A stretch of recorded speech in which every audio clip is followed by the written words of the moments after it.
Welcome back to the Running Tales podcast. It's Craig Lewis here, and well, you'll notice a few differences today if you're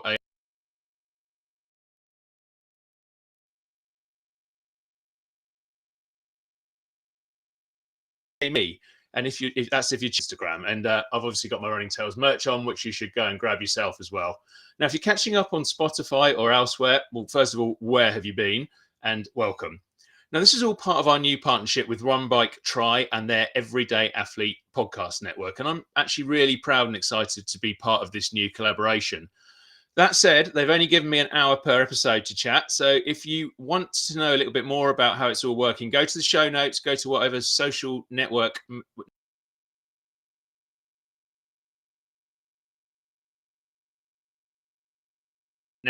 media you're on, that you've come to. Absolutely brilliant Running Tales guests today, and I want to get to them as quickly as possible. Just a couple of quick bits of housekeeping first. Number one, if you are watching this live and you've got a burning question, then be sure to add it in the comments wherever you're listening. We'll try and get to it and get you an answer. Secondly, a quick warning, this episode will probably include some references to suicide. Now you can join us again when we're back in the feel for time. We'd love you to stay, but we appreciate that those topics can be hard for people. So just wanted to warn you about that up front. So who are these brilliant guests? Now, Rohan Kallicharan has just celebrated two massive milestones, his 50th birthday and reaching 100 marathons. I'll let you decide which are the biggest of those.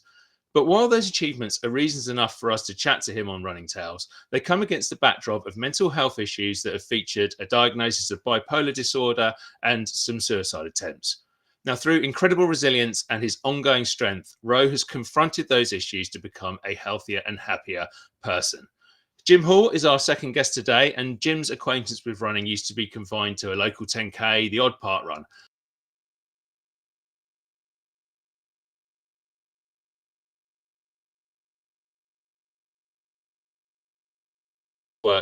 And before he knew it, and taken 2 minutes off an already very good 5K time. He's really embraced the sport since then, joining Shrewsbury Athletics Club with the aim of becoming the best version of himself running wise. PBs have tumbled, distances have increased, and the world has become Jim's running oyster. But what is the connection between these two incredible runners? Now, to find out, we need to do two things. We need to go back in time to last year's London Marathon, and we need to say hello to Jim and to Rohan. Hello. Afternoon, guys. Hello, here they are. How are you doing, guys? You all right?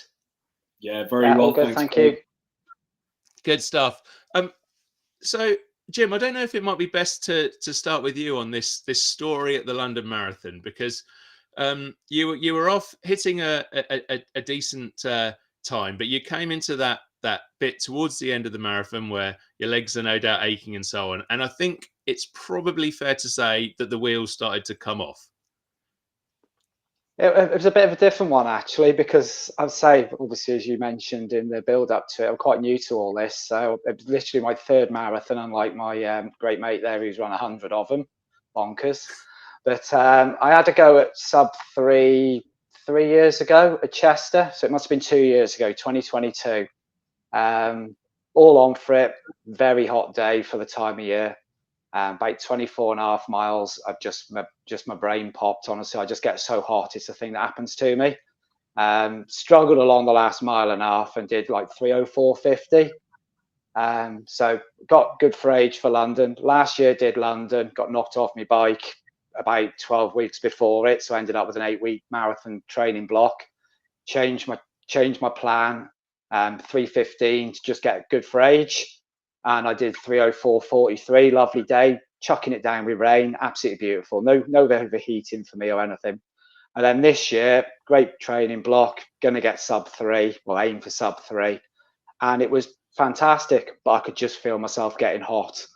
And I did a Johnny Brownlee moment. I sort of hit the fountain by outside Buckingham Palace, and I could just feel myself getting hot. And all of a sudden, it's like you're drunk. And it's just the most bizarre feeling. My legs were absolutely fine, but I just felt drunk. and all of a sudden you just get crazy legs. And obviously that's where Ro came to, when the story continues. But that's, I was on for it. If it was 26.1 miles, I'm sure me and Ro would never have met, and it would be a terrible story. But yeah, it's just ridiculous.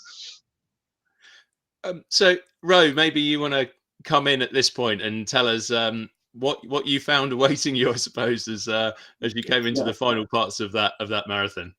Yeah, and I mean, I suppose, and again, a slightly different backdrop for me, in so much that I was coming back.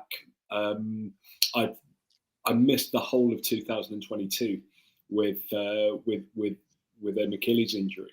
So I did run London in 2023, had a lot of fun doing it, and in many respects managed to almost repair a relationship with running, which had gone astray for a little while. And it was great. I came into London just totally relaxed, no real targets, other than to have a lot of fun, enjoy it, and just see where it goes. Certainly didn't expect to be anywhere close to where Jim would have been. I probably went in knowing that, look, if all goes well, all goes to plan, probably around 3:05, something like that. And obviously I went over the start line just before Jim, because I was never going to attack 3 hours. But as it was, I was coming around at around 3:01, which I was over the moon with. So I'd run up Birdcage Walk, heard my wife somewhere along the way, and yeah, it's the most iconic finish in the world as you go around the spur, past the statue, and then onto the mile. And it was at that point where, just ahead of me, probably about 20 or 30 meters ahead of me at the time, I saw someone, just struggling and, looking in discomfort, as I put it. And certainly, Jim describes it as drunk, and actually that's a pretty good description. Just literally wobbly legs, looked as if he could go over at any point in time. What I couldn't believe was that no one else was stopped in about the 5 or 6 seconds, which just seems flash, to be honest. So many people ran past, and as I got closer, I was kind of like, right, no one's going to stop. I've got to stop. And first and foremost, there's two things. I'm not going to paint myself as a saint here.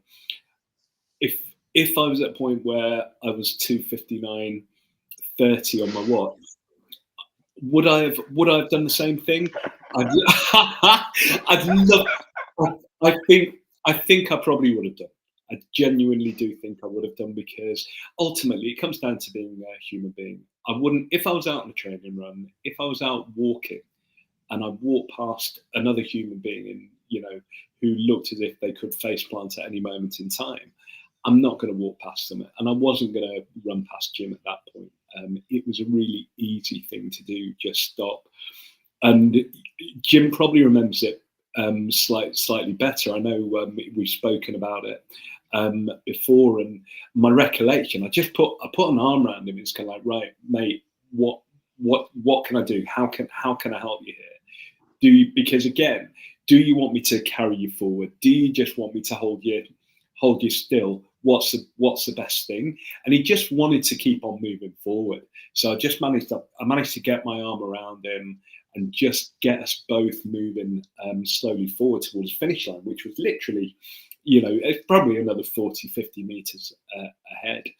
I think, we moved slowly together in unison, probably about 10, 15 seconds until the stewards got across, which was difficult for them, because they're trying to kind of like come across where there's people running through, and they managed to get across. And it was at that point where they got across, and quite politely told me to jog on, and basically the nicest way, which was, look, don't clog everything up here. We'll look after him. You just get to the finish line and finish your race. And that's where I thought the story ended. But social media had other ideas. Yeah, and I'm just interested, and perhaps you can come in at this point, Jim, on, I don't know, this is probably the wrong word, but like the ethics around stopping to help someone like that, because I think some people would be like, no, please don't help me, I want to finish myself under my own steam, and others are just, you know, as you say, Ray, you don't want someone to kind of face plant and so on. So it's almost a bit of an ethical conundrum, isn't it? And I don't know what you thought, Jim. Were you like, I just need help, or were you like, go away, I want to finish this race?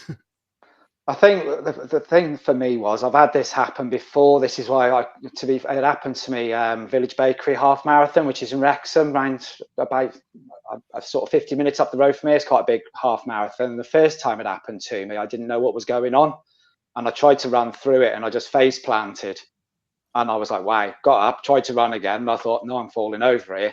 So the best thing with this was I knew what was going to happen. It was almost like your head weighs 15 stone and your body weighs 2 stone. It's not going to hold you up. So although I know exactly what you're saying, when Rose said to me, he said, what can I do for you? And I said, just hold me upright. My legs are working, but my face is going to hit the ground. So I was happy because I was so frustrated because you put all this effort in. I got a minute in the bag. I was going to do 2:58 something. It was all going to be great. And then, as Rose said, it was 50 yards. It may as well have been a mile because it just looked so far away. I was like, you're joking me. It just got further away.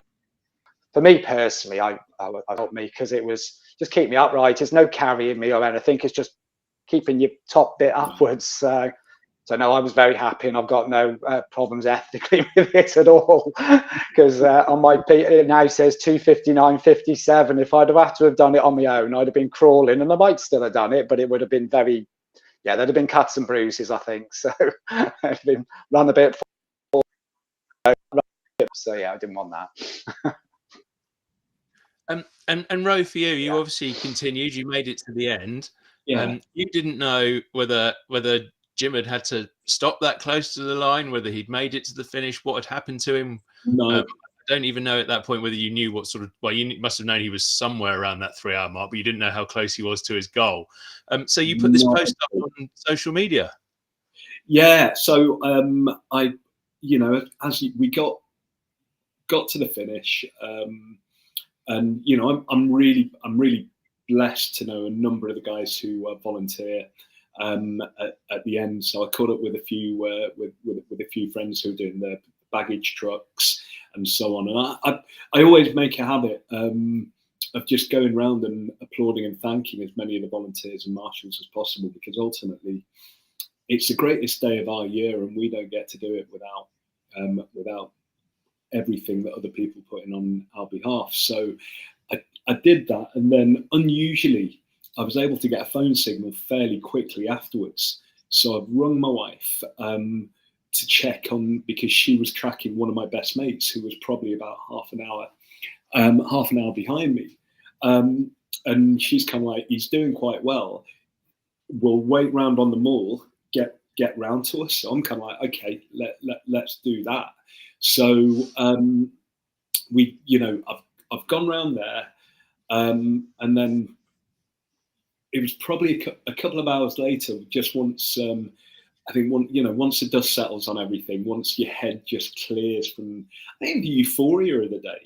And I think this also feeds into, and again, the last thing I ever want to do is paint myself as some saint. I'm just a human being who looks after other people, much like a number of other human beings out there. But because I didn't think of what I'd done as being this special, huge thing, all I thought of it was being a human being and looking after someone. I didn't think hugely of it. And it was only a couple of hours later, I was just kind of like, crikey, how's this guy? I wonder how he is. How's he getting on? And I remember we'd gone up to Sports Cafe to watch my beloved football club, who were on the TV that afternoon. So having some food, watching football, and I was very much, I remember saying, I've got to find out how this guy's got on, and wasn't really sure how do I do it. 50,000 runners. What on earth are you going to do? And then, of course, my wife, it was kind of like, what about looking at the BBC Finish cameras? So went home that evening, had a quick look, and managed to get a screen grab of actually way in the distance, me and Jim. And I have to admit, again, I thought long and hard about whether I posted it or not, because number one, I don't want to kind of like post something to sugarcoat my own ego, but also I didn't want to post something of a human being that I'd literally met for 30 seconds in a difficult situation, in case they didn't appreciate it either. But I just put it out there, and it was just before I went to bed, just to say, look, you know, managed to support this guy for near the finish line on you know, this morning. Does anyone know, you know, get a message to him, is he all right? That's all I want to know, is he all right?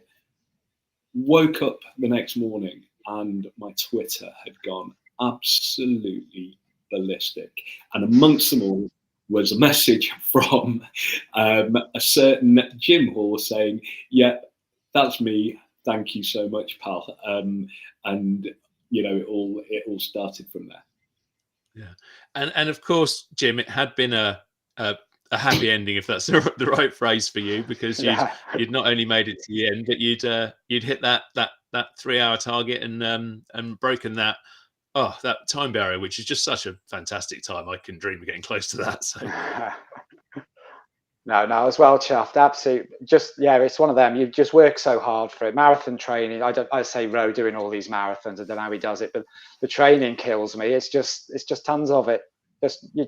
I've run literally about an hour before this started. It's absolutely fine, but marathon training is different. You've just got it all set out, your plan. It's like, how do I get this in around life? So yeah, it's just like a culmination, isn't it? And then the bit with Ro as well, because fair play to him putting the message on, is something I probably would have thought about the next day, because I'd finished, and then you have that moment, and as Ro says, you say thank you to people. I've got the added thing that my watch is telling me I've done 3 hours and 2 seconds, and I'm like, no, I'm gonna have to do it again, sort of thing. But so I'm getting my bag so I can get my phone and switch my phone on, and the first text that come through was off London Marathon. It just says your time is 2, and I thought, I don't care what the rest says, it says 2. The first numbers are 2. But so I had all that lot. So, but then I was meeting my fiance Tammy, and then like Connor, who's my best mate, son-in-law, coach, and he's going, how'd you do? And it's just, as you say, the euphoria, like the big man hugs and the tears, because what you aimed at, you've got it, and it's incredible. And then obviously there must have been about 20 of us from Shrewsbury AC down in London, so you have the night out. But like Rose said, it's something I definitely would have done, because I say he saved my life. He didn't save my life, but he did, really. But you just want to say thank you, don't you? Of course you do. You know, find out who this wonderful person is. But I went on Twitter, and I don't go on Twitter that much anymore since the adverts appeared. It drives me around the bend. But I must have had about, it's ridiculous, like 4,000 notifications, and I thought, have I missed something here? and in amongst it, so the first one's Road. Anybody know this bloke? So mates of mine going, is this you, Jim? And I'm like, yeah, it is. It's not my best picture, but it's me. So message Ro, and then it was just ridiculous. Honestly, I felt like a celebrity, to be honest, with all the notifications. Just ping, ping, ping, ping, ping. But it was just something else. And one of my favourite parts about this story is not only the fact that you achieved that goal, not only the fact that Ro was he probably won't like this expression, but he was the Good Samaritan who helped you to achieve that. But was that since that point you've kept in contact with each other, and as we so often do in this running world, you've almost sort of become running friends just from that chance meeting. Definitely, for me personally, that's what I like about running. I love, you go out running and you see another runner and you say, you're right, mate, you waved, unless you're doing an effort, and then you go, ooh. But it annoys me when I see a runner and they don't wave. I'm like, really? We're all in the same boat here, like. So, but something like this is incredible. It's top bloke. I'll make sure I don't take you running around Battersea Park or Clapham Common. The ratio is probably about 1 in 3. No, Jack. Jim's absolutely right, though. It's I think running as a community is a very, very special community. And I mean, Craig, obviously we met in person for the first time at the end of the Country to Capital Ultra earlier this year, and you meet so many incredible people on that journey. And you know, obviously there are certain moments which are going to stick with you for a very long time. And the kind of moment that Jim and I had, it's obviously going to be very special to us both, and particularly special to Jim because he achieved an incredible goal. I mean, it's an incredible achievement for any runner, but for someone who's only taken up running a few years ago, to achieve that, absolutely awesome. And ultimately, you didn't mention I was old. No, I mean, age is just a number, mate. Age is Definitely. just a number. From my point of view, I think the Good Samaritan piece I'm very comfortable with. I'm a Christian anyway, so for me to, if I can play a small part in helping another human being towards achieving that moment that they've worked so hard for, that's just a privilege for me. I think going Jim, back to the bit as well with Ro, I'm sorry, I was just going to say quickly with Ro, and it was something I was meant to mention before, and he said about what he could do for me when I was saying about holding me upright, and he handed me over to the marshals. There's some cracking photos because I had to buy the pictures for the marathon to see where it all went wrong, because in my head I was like, where did it really go wrong? And you can see it's like a horrible slideshow as I go from runner to drunk man. But the marshals, as much as they were amazing, it almost looks like they're arresting me. Those pictures, and I'm hunched over, and they've got my arm behind me as if they're just about to, cuff me. But this is where a runner knows what you want, and he's keeping me upright so I can keep momentum. Whereas it felt like them guys were dragging me backwards. I'm like, let me go. So no, it's great that us runners know what the other runners want and all that. So I enjoy that. Yeah. Definitely. I mean, that's an interesting. Runners know runners, don't we? And that's really interesting. But I mean, actually, I mean, this in a way applies to you as well, Ro. But I was going to come to you first on it, Jim. Is you weren't always a runner. You came to running fairly later in life, certainly more seriously as you're doing now. Tell people that story, because I think it was COVID which pushed you in the direction of really having a go at improving your running. Yeah, definitely. So when I was at school, I was decent at it at school. So we're talking 80s then. So there wasn't not as many things to do as nowadays. So quite good at it at school. But finished school and snooker really took off. Played that to a decent standard. Football, so the running just disappeared for years. Literally didn't do it. And then it was a bit of like Shrewsbury 10K started. So it's like, well, do you know what? I'll do that once a year. Rattle round in sort of 48, 49, 50 minutes, something like that. Quite happy with that, with the old football shorts on and, just the old Adidas Sambas, as they used to say, and did all that lot. And then it just started doing a few park runs, and I was thinking, yeah, do you know what? I quite like this. And I'm just rattling along at it and sort of getting it down. Sort of, I think I just nipped below 20 minutes in 2019. So I was well chuffed with that, honestly. It was like literally everything I had in my body to get down to that. My 10K was 40 minutes sort of thing. I got that down. I was quite chuffed with that. Marathon was like an hour 40. And I was thinking, you know what? I've done all right here. But then COVID hit, as you said. And I played a lot of pool and a lot of billiards. So with that goes a bit of drinking as well. Not, I've never been a big boy, but definitely like a pint when I'm playing pool or billiards. And that stopped as well. So I was lucky enough to work on the railway. So that was great. But one outdoor activity every day. And I was thinking, yeah, do you know what? I was really lucky that my stepson-in-law to be, Connor, moved in with us because it was the one household thing. Fantastic runner, run to Shrewsbury AC.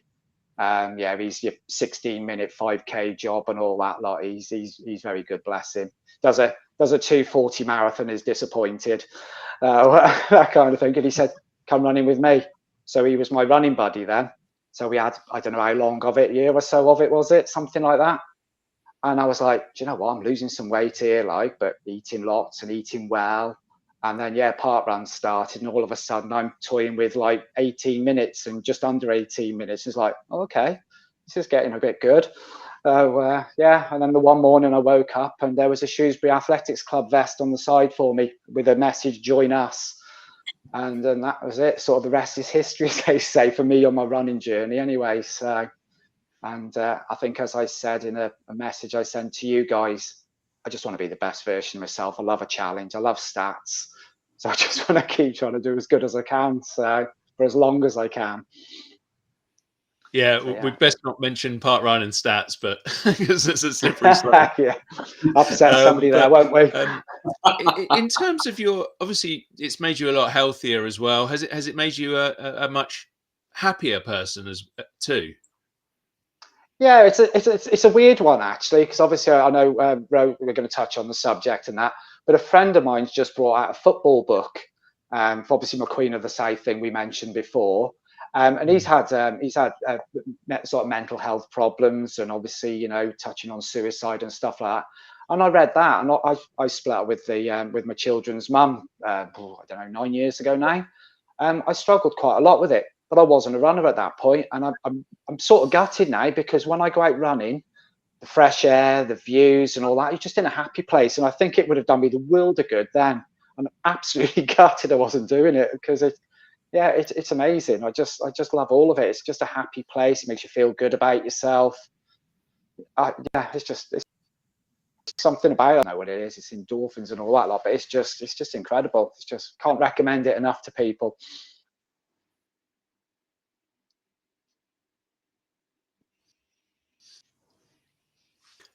Yeah, I mean, I've had a kind of similar experiences.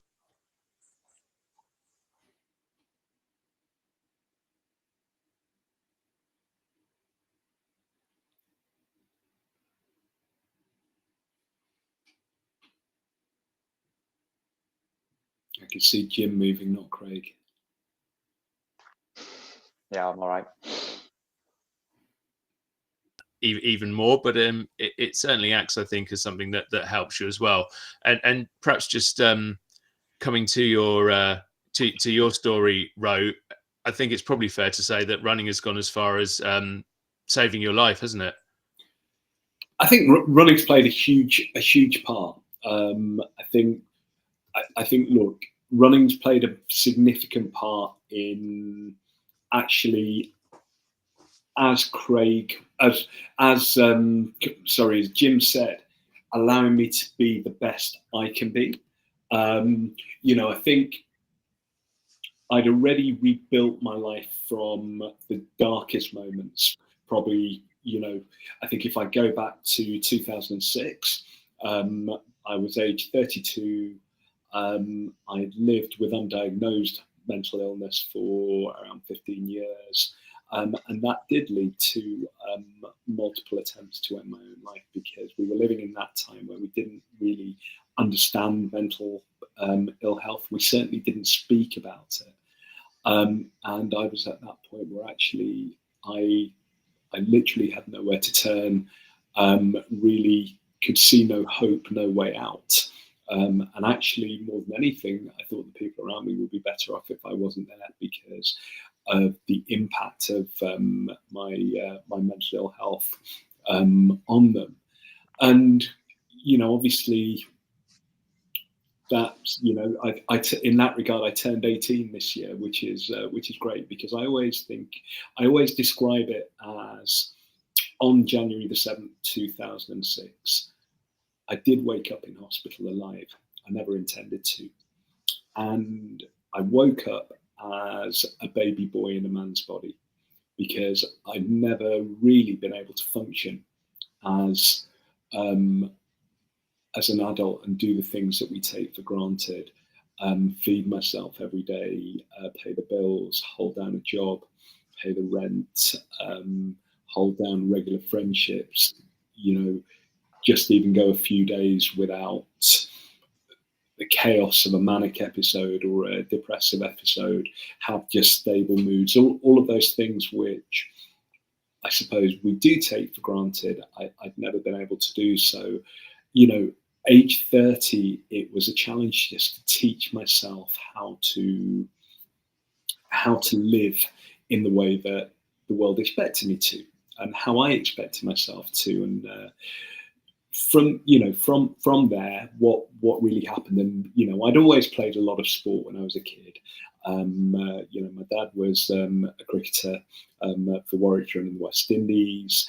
I played at a high level. Running was never really something that I excelled at, for want of a better way of putting it. They nicknamed me the Cuban at school because of my cross-country exploits. This was not because I ran around with a cigar or a rum, but mainly because in the Olympics, in the World Championships, I think it was 90 or around 91 or maybe 87 even, there'd been a Cuban lady in one of the long distance heats who finished about 3 laps behind everyone else, and that was pretty much my performance in cross countries, just pretty much jogging in a long way behind everyone else. So I was, as one might affectionately say, nicknamed the Cuban. But I excelled in cricket, excelled in rugby, and excelled in hockey, and it was something that I was very, very lucky to be able to do. But as I got more and more ill, sport took a back seat. So I didn't do anything really serious sport from about the age of 19 through to age 38, 39. Because in those years after the diagnosis and as I went through the recovery journey, my focus was so much on fixing my mental health that actually I'd forgotten to think about the physical. And it took, at the start of 2013, I was at work and I bent over and I basically heard a tear go in a pair of 40-inch waist trousers. This was also the week before I'd been up at the football and I'd taken a tumble down a hill and had to travel back from Oldham in the supporters coach, reeking of mud and crap and everything else, and thinking to myself, oh, this is just not a good look. So those two things happened. And actually, I remember with the trouser story, I went to Primark that lunchtime to try and get a replacement, and they didn't have a 40-inch pair of 40-inch waist pair, which was all I could fit in at the time. And it was at that time where, joking aside, it was kind of like, right, now or never. And sometimes there is destiny. Got back to the office, and literally, like any office, you get the flyers coming through the door, normally with a load of crap, and normally someone else in the office gets to them and just chucks them out. As it was, I got to one which had an advert for a new 24/7 gym opening next door to the office, and I'm kind of like, oh, okay, fine, and laughed it off. I'm kind of like, yeah, right, as if I'm going near a gym. But the next day, popped in at lunchtime. I said, is it really 24/7? I can get in any time. And he said, yeah, of course you can. So I joined up, and my modus operandi was to get there for about 4:30 in the morning before anyone else was there. Because that way, if I died on the treadmill, no one was going to see me do it. And basically, no one could see me break the thing as well, because at 20 stone, believe me, that was not a pretty sight. So we started on that journey, and then I decided to raise some money for a large mental health charity. And I knew that once anyone donated even a penny, there was going to be no stopping me doing the Manchester Great Run that year, which was the Great Manchester Run back in those days was just a 10K. They still have the 10K, but they have the half now as well. So in May of 2013, I did that first 10K. Boy, was it ugly. And I think I managed to get around those 6.5, well, I think it was about 6.5 miles by the time I'd done all the dodging of everyone. And I think I did it in about 60 odd minutes. And then from there, I decided, oh, go on then, we'll do a half marathon. And yeah, we know where it's going. The rest, the rest is history. And I think, yeah, running played a huge part in rebuilding my life. And what it did was it taught me life skills. It re-energized me, because I went from, you know, that 20 stone person who would fall asleep, you know, at any point in time, and who was so lackluster and lacking energy, to suddenly being someone who felt alive, but someone who was developing life skills. As a runner, the amount of things that we do, that, you know, being agile. So we solve problems on the go. You know, we solve problems on the go. We project manage on the go. You go out and, you know, the project management toolkit says, right, I'm going to run my first 5K in, you know, in 18 minutes here. Oh, crikey, I've done it in 17. What do I do? I've run it in 19. What do I do? So we're constantly making adjustments. We're constantly managing ourselves through. We're constantly showing the resilience to recover from a challenging run or a challenging training session. We're constantly having the growth opportunity to move forward from things that go well. And we're constantly learning how to bring other people into our journey, our club mates, our family, our friends. So there's so many things that have helped me in my professional life and my personal life, which came from running. So when I talk about running didn't save my life, but running did give me a life which I couldn't have dreamt of without it. And, you know, we talked about, you know, running in football and, you know, different things for your mental health. The reality is, for anyone listening here, now obviously most people listening to this podcast they'll be runners, there'll be triathletes, there'll be cyclists, etc. But actually, the message I always give, we have created this world in which we're constantly living in a false sense of anxiety. We're constantly worrying about tomorrow. We're constantly fretting about yesterday. We never do anything which allows us just to live in the moment.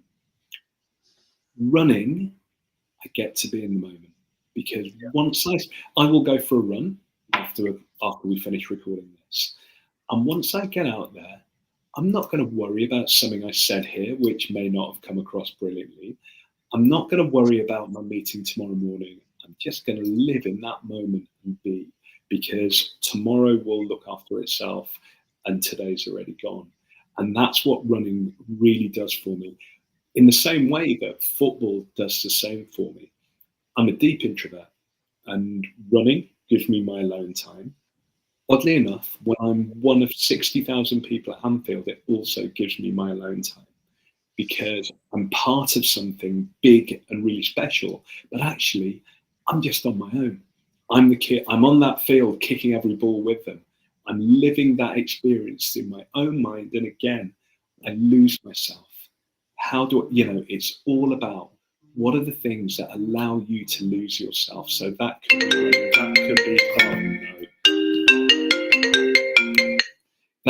be how do you know, it could be running, it could be doing a try, it can be watching football, it can be cooking, it could be reading a book. But what are the things which allow you to lose yourself in that moment? And I think it's so important. Yeah, 100%. And I'm hearing from our friends at Run Bike Try in the background here that your comment there has just inspired Jason, who's producing this, to go out right after this show and go for a run himself. So a little bit of inspiration there straight away. But Jim, I know your journey's obviously not been the same in terms of facing down some of the things that Rose had to face down, but do you find that kind of freedom from running yourself, and do you find that it's changed? I'm quite lucky with my life. I think when I actually look what I've got now, it's you know, with work, I've been in my job 31 years. Home life's great. Kids are great most of the time. So I think it's. So I struggle with people, as in your modern people nowadays. We just touched on it then about part run and stats. I struggle with some of the new generation, the easily offended. I struggle a bit with that. I'm a bit old school. Don't get me wrong, we don't fat shame or all the other bits and pieces, still very polite and all that lot.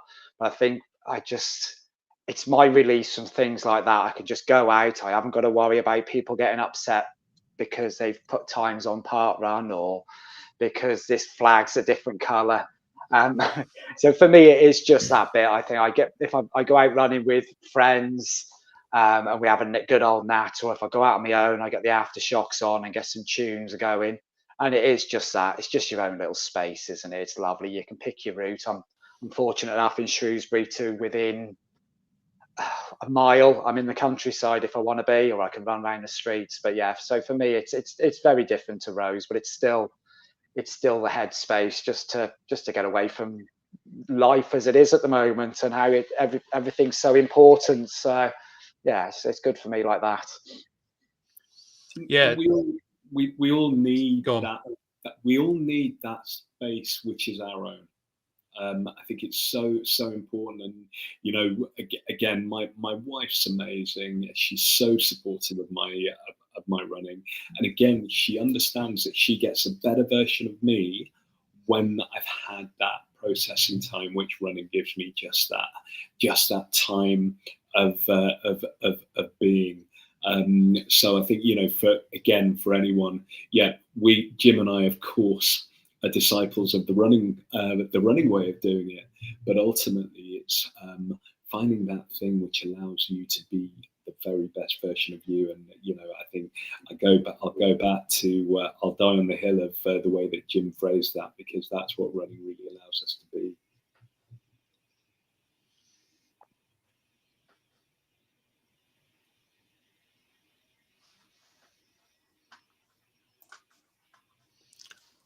Sorry, I think I lost you for a second there, but I was just going to bring in a little comment here that we've been given, talking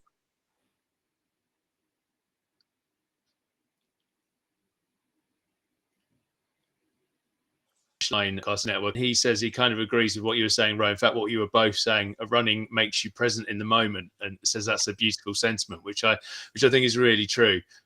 But we've mentioned it a couple of times. Let's talk about stats quickly, because we'll get to your stats in a moment, Ro, because they, as I hinted at the start, are pretty impressive. But Jim, I know that your stats, you're looking to get the best you can as a runner. Your stats have got considerably better in the last few years, and that you're smashing out some crazy part run times now. Yeah, they're going all right nowadays. So I got a 17:51 week last Saturday, as you know, because we had a little group chat, didn't we? I don't know where that came from, but it'd been brewing, to be fair. I've been rattling around just over 18s literally since I got knocked off my bike. That's mad. That was January last year. And I bruised my ribs, and I used to laugh at people when they bruise their ribs. I was like, come on, it's just bruised ribs, but it was horrendous. The breathing, and it took me ages to get back to somewhere, and I just seemed to be 18:06, 18:07, 18:10, 18:11, 18:06. And I was like, I'm never going to get under 18 again. I'm too old. It's not going to happen. And then, as you know, in the little group chat week last Saturday, 17:51, I was like, oh, joint course PB, that'll do. So and just everything else, like it's sort of 36:01 for a 10K and a 121.5. It's doing all right. So I'm feeling confident again now. I had a little bit of a waver, as in, am I going to touch them times again? I'm confident again now that I think with a bit more Coach Connor helping and running around with my mate James, who's just going from strength to strength. I think they can drag me round, and we can do a bit more damage, hopefully, but while staying on my bike and not getting knocked off, which would definitely help. Yeah. And do you have any? Are your goals to just keep working on those times, or do you have any bigger, wider goals? Is it? No, I think it's just the as I said before, and you've touched on, just the best version of myself. I do. Obviously, you have the Power of 10 and the Run Britain rankings and all that lot. And I do have a look at them and stuff like that. See, I'm ranking in Shropshire or whatever it may be, and cursing a bloke called Paul Jones, who's round here and he's just superhuman my age, but doing 16-minute park runs, sub 16-minute park runs, which is just bonkers. But yeah, it's just that I just want the best version of myself. And I always said to my kids I'd live till I was 100. So I've got another 48 years. So I need to keep fit for that. So just to prove that I was right. Yeah, and talking goals, Ro, you have just achieved the most spectacular, reaching 100 marathons as you reached your 50th birthday. I am in awe. How did that feel?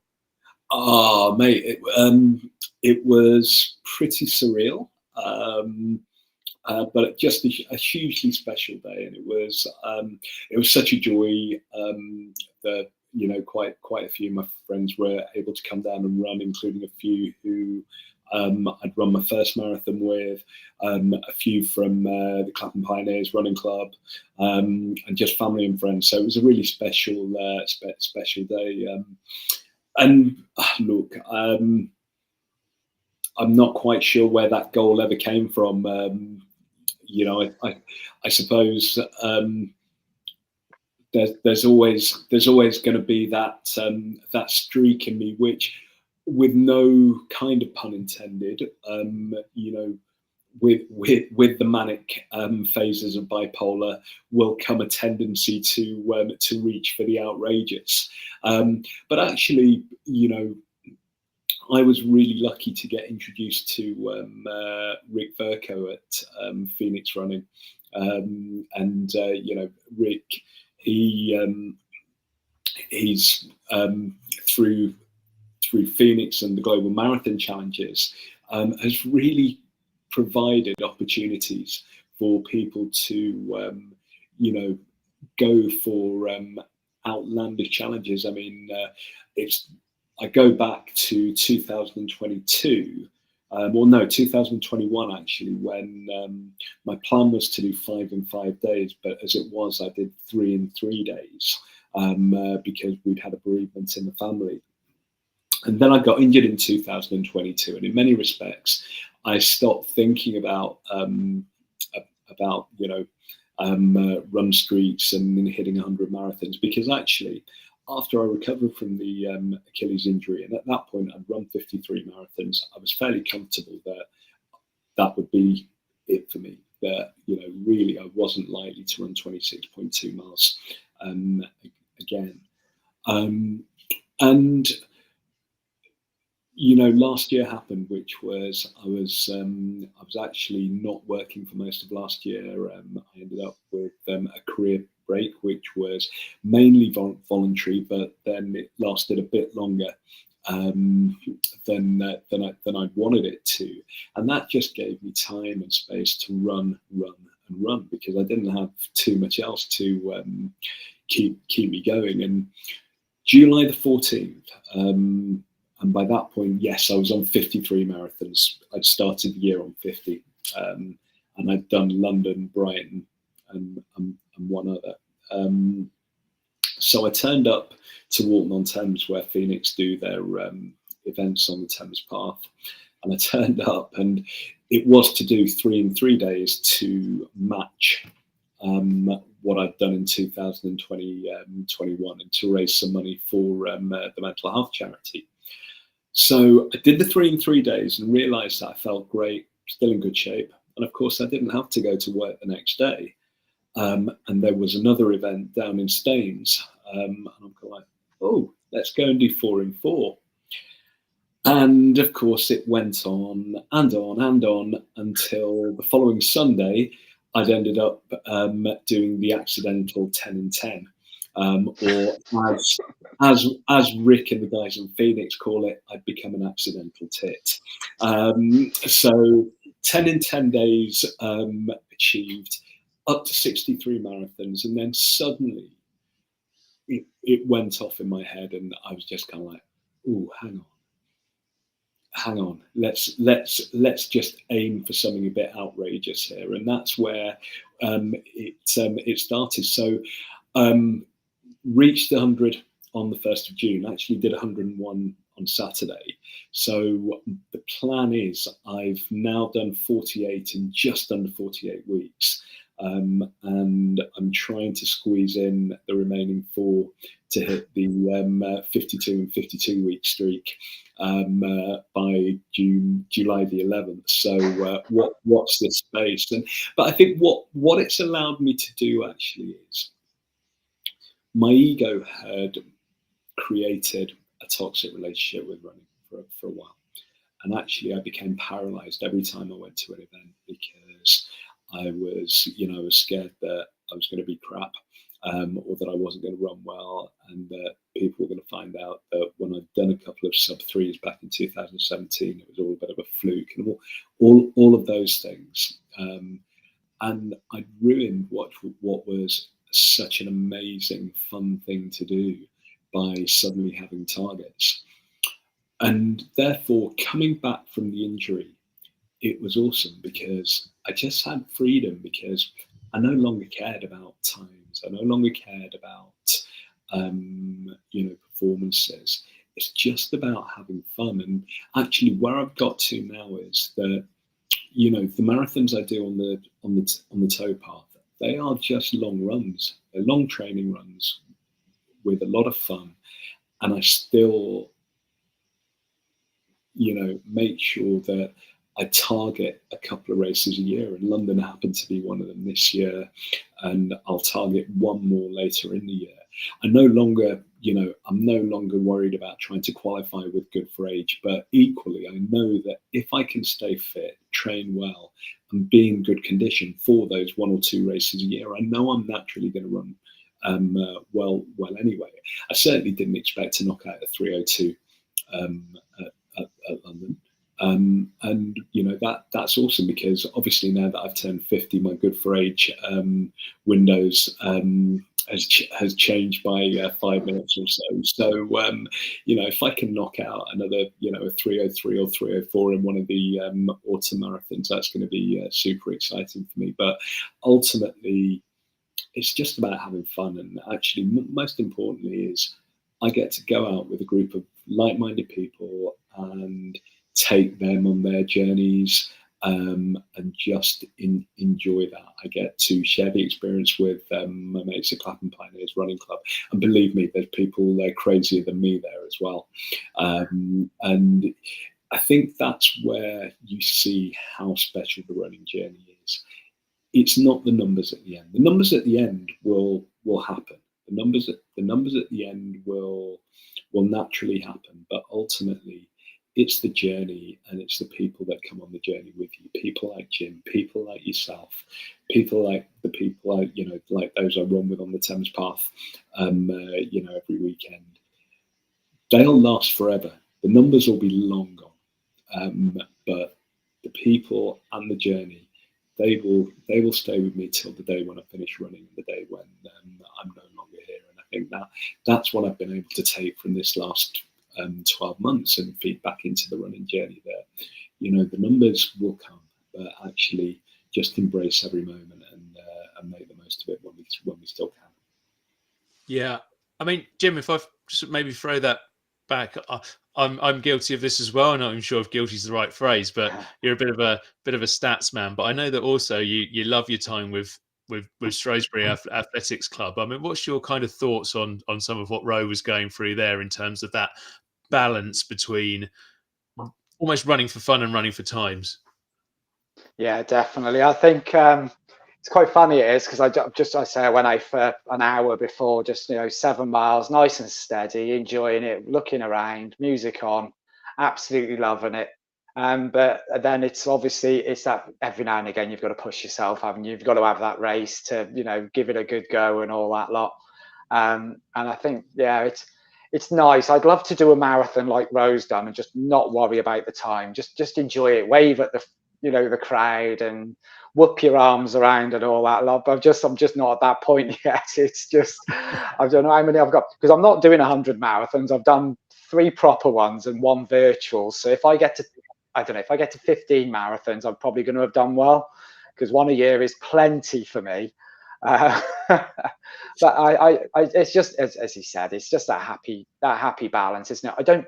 don't tend to do that many races because of life and all that getting in the way, and working on Saturdays, football on Saturdays, and stuff that happens.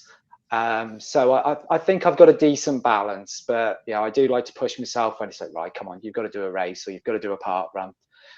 There's no point pootling around it. Give it a good go, see what you can do still, and then just enjoy all the other bits around it, hopefully, which is what I try and do. So yeah, dread park runs and races, but you've got to give them a go. And I say to Tammy, my better half, I put her through absolute agony. She hates watching me run because she knows at the end there's every chance I'm going to end up in a medical tent or an ambulance, because I literally just leave everything on the course. Obviously in London, I got it just wrong by a couple 100 yards, but usually I judge it quite well.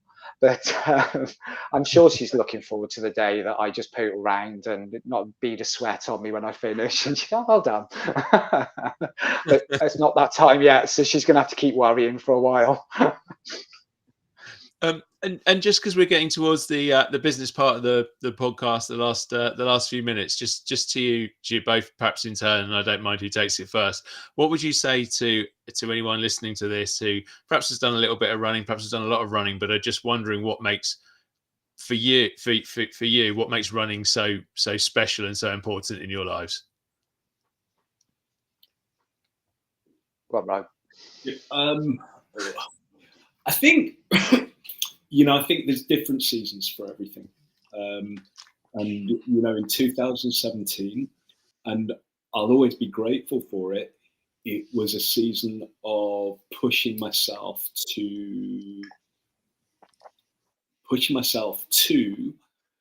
achieve. So, I did my 4 big hairy goals that year, which was sub 20 5K, sub 40 10K, sub 3 hour marathon, and I'd already done the sub 130 half, and that was a full set for me, and it was a wonderful journey. Loved every minute of it. And at the time, what it taught me was that actually, with hard work and with dedication, you can really achieve so much more than you think yourself capable. And again, what the last what the last 12 months has taught me actually is, again, you can achieve so much more, but sometimes the achievement looks very different depending on the season in life. So it's all about, it's like anything. At any given time, what does running play in my journey?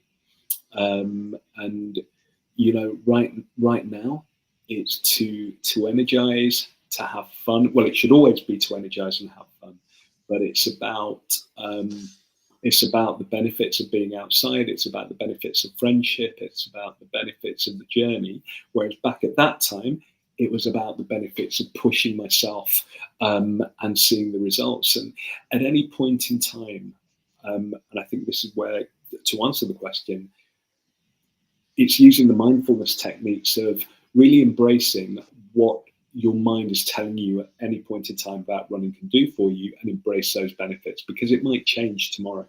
But in that moment, take it for what it is.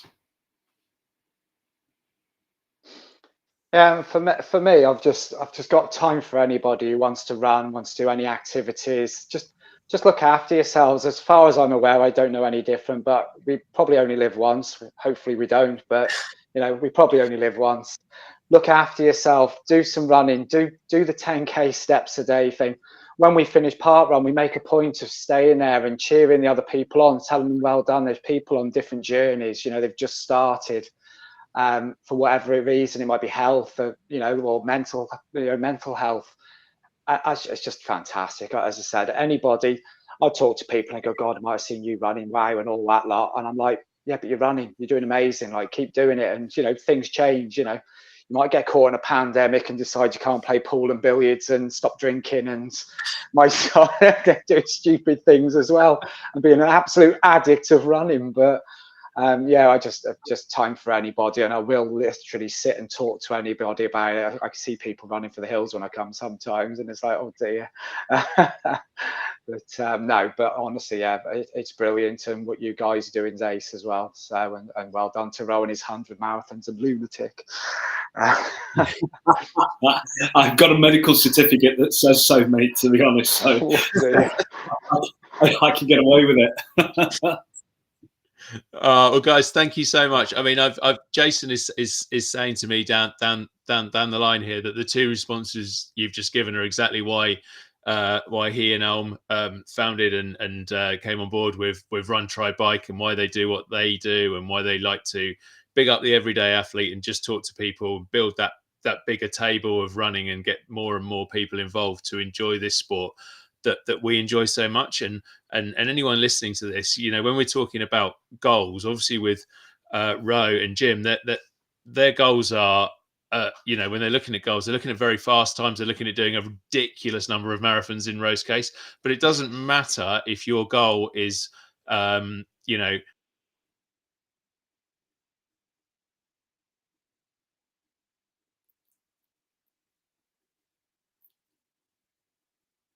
your goal boost for that goal. And that yeah, hopefully that makes sense, and that's maybe a nice time for us to come to a logical conclusion. So guys, thank you so much. We're all going to have to meet up and go for an actual run somewhere sometime at some point. And yeah, thank you so much for your time today and for joining me on Running.